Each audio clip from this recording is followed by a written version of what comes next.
right, yes, today we'll be having a 10 minutes leadway assurance segment on the show. We're going to be talking about electrical system. And we actually expected Abike Wujobi to be here, but unfortunately she just sent me a message that she won't be able to make it to the studio. Yes, she has other engagements, and will not be able to feature her on the show today. So for those of you who have questions for Lafis, you might as well reserve your question until Wednesday when she will be here again. So the show promises to be a very, very exciting one today. It's Monday. Yes, the roads are looking quite good and some areas are busy. Don't forget to also be giving you, I'm going to be giving you traffic reports. Yes, traffic reports are courtesy of our managers of position, and also we have our big screen here in the studio, so where we can view the entire Lagos. So please ensure you keep it within speed limit and obey all traffic laws. All right, so good morning to you, Tokunbo. Good morning, Emmanuel. How are you? How you doing? How was your weekend? Good morning, we're doing fine. Good morning. Okay, I am doing fine. Speak for yourself. Exactly. You just have to. I'm not doing badly myself. Okay, it's nice having you guys in the building again. Thank you. All right, so Emmanuel, let's have your contact details in case we cannot do that after the show.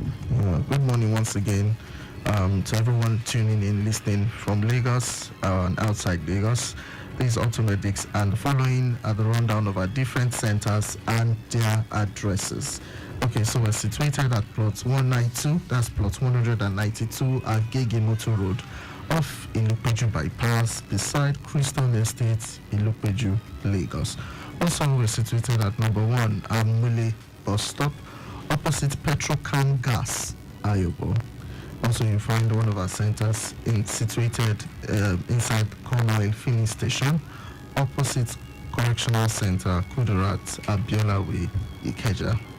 And we have our social media, with our handles both on Facebook and on Instagram at AUTOMEDICS Limited. The handle is at AUTOMEDICS Limited.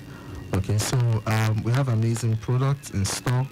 So 5W30 rated engine oil blended with Polytron, 5W20 rated engine oil blended with Polytron. We have branded oil filters and fully ceramic brake pads. For inquiries as to how to purchase this and for other information, also including training, you can reach us on the following lines: 070-6060-7494. I'll take that again: 070-6060-7494. Also, you can reach us on this other line: 080-8080-6686. That's 080-80-6686. Thank you. All right, thank you so much, Emmanuel, for that information. Yes, I don't know if Tokunbo has anything to say. If you have, maybe you have freebies, some minutes, and you have an information to pass across to your listeners. Yes, Tokunbo has nothing like that. Okay, all right, so let's move on. 09153877127 and 00991207777. And if you want to apply for training or you want to register, yes, with AUTOMEDICS, please feel free to call any of those numbers. Call them and yes, just try to make something out of this year. Yes, the year is still very fresh. Yes, you can still achieve something. By the end of this year, yes, you can become a very, very good auto expert. Okay, let's talk about the disparity between her starting, or probably if her starting is the same thing as getting an excitation when you're trying to turn on your ignition. Are they the same? Yes, I want you to throw some light on that. If it's still the same sound you get, it's still the same, what do I call it now? Yes, if it's still the same experience.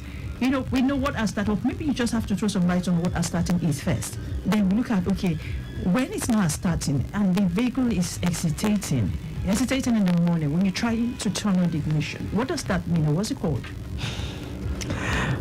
Alright, I'm trying to wrap my head around the excitation. Okay. But It starts, but it hesitates a little. Okay, you try to turn the key and it's not like you didn't hear anything. You heard. Yes. But the vehicle would eventually start, but it would roll first. Yes.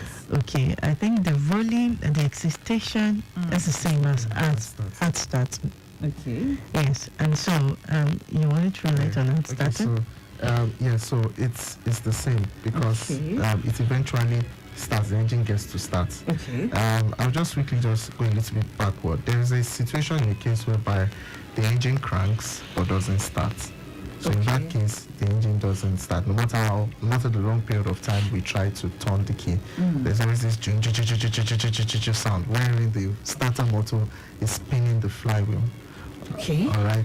Basically trying to make the engine start. Yes. But certain components and things are not available or are defective in around the starting system that is causing it not to start in that case. But the case we have in front of us is a case of hard starting or prolonged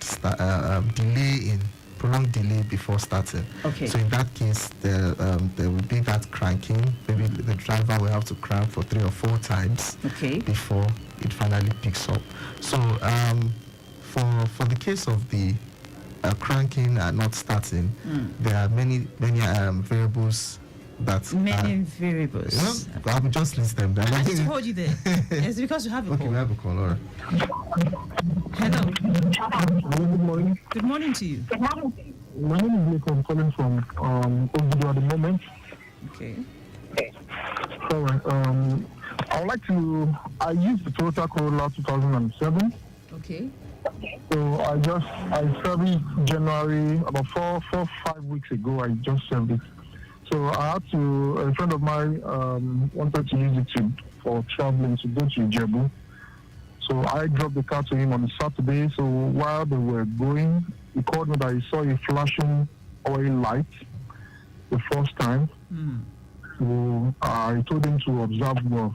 So he said he saw a flashing light the second time. I heard some sound and he was about to park. The engine stopped. So when they tried to switch it on, it was on, but it was not cranking. I think it was not starting, like something is hooked. So when it was towed down to a safe place, so I told them to get a technician around, and they said maybe the metal hook or so. So I really want to know what can cause. There was no sign, not such of that. I've been driving the car myself. Nothing happened. The oil is good and so, but what can lead to such sudden occurrence, and what can be the solution? All right. Was there a loss of oil? No, there was no loss of oil. I actually gauged the oil in the morning. Everything was fine. The temperature is fine. Nothing. I'm talking as at the time the vehicle stopped working. Did they check the oil level? No, there was no oil spilling. I told them to allow the vehicle cool down, let them check the oil. The oil still gauge. There was no oil spillage at all anywhere. Oh, and the vehicle stopped turning, and the engine stopped turning. What's that? I said, okay, you can listen from the radio. All right, thank you so much. You're welcome. Okay, the engine was running fine, and taking it on a long distance, the engine stopped running, and there was no oil loss, but the oil light came on at some point. Okay. Now, the only thing I want to take a look at would be, since there was no loss of oil, which will say it was lack of lubrication that caused the problem, I want us to tell the line of the oil pump. If the oil pump fails to pump oil to lubricate the components around the engine, even if there is oil in the engine, there will still be a lack of lubrication, which was, I guess, what happened, and that was why the engine stopped, the crankshaft stopped turning, and that is the situation the engine has hooked. So it's possible that it's the oil pump that failed on the while doing its job. And so what I would advise them, it's the only way to discover to find out the problem is to open up the engine, because now there is no turning, so they would have to open up the engine. But the first thing they want to take a look at is the oil pump, the condition of the oil pump. If it was the oil pump that failed, yes, that's what caused the engine nose to turn. Then, if the oil pump had been checked, they have to take a look at the bearings on the connecting rod caps and on the crankshaft journals, because if there was no lubrication at the time the engine hooked, this would have caused this components to have some form of failure on them.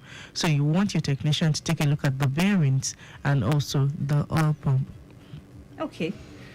Well, thank you for that. So let's continue with our discussion. Emmanuel. Okay, so at the point where we have a case of no start before we move into hard starting, all right, because sometimes they have, so to speak, similar causes, yes, for the issues. Okay. So we'll be checking, because it's not an issue for the starter motor, all right. Yes. So we'll check the fuel system to ensure we check the fuel pump, Okay. all right, and then we also check that's from the fuel delivery side. Check fuel pump, we check the fuel injectors in case they're terribly clogged. Most times, our first point of call is the fuel pump. On the fuse, there is the electronic fuel discharge fuse now. The fuel delivery, electronic fuel delivery fuse, all right. If that's blown to, that will not allow the fuel pump to be actuated. So that's beside. Then we also need to check the ignition system. What I mean by, okay, we have a call. Hello. Hello, good morning. Good morning. Is that AUTOMEDICS? Yes, please. Yeah, good morning. My name is Bola. Okay. Okay, I'm calling from MFM Prayer City along Lagos Expressway. Okay.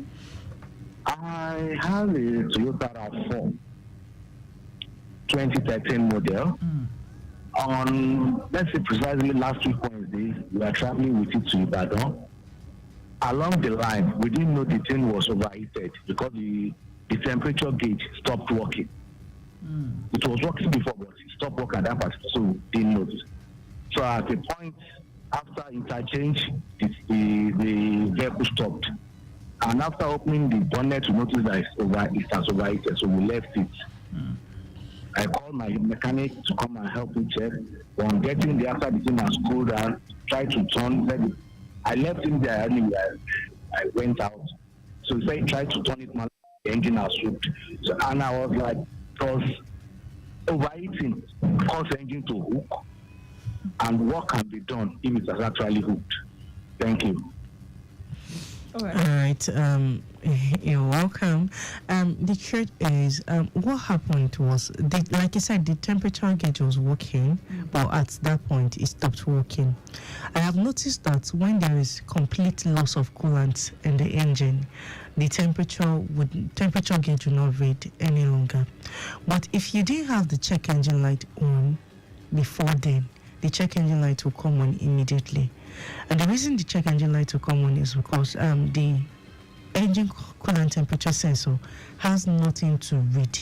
So it won't give any value to the vehicle computer, and the computer is going to pop up to check engine light that there is a malfunction from the ECT. I guess that was what happened, and that's why you didn't see the temperature gauge rise.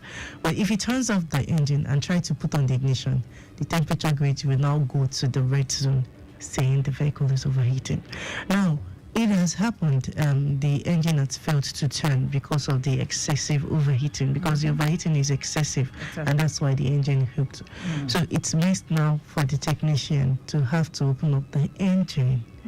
They'll have to open up the engine, the head gasket will have to be replaced, then check the bearings on the engine also, then find out what caused the overheating. Now, the overheating might have been caused by an excessive leak from one component. So you want to find out what has caused that leak. What caused the coolant to leak out completely, or what caused the coolant to get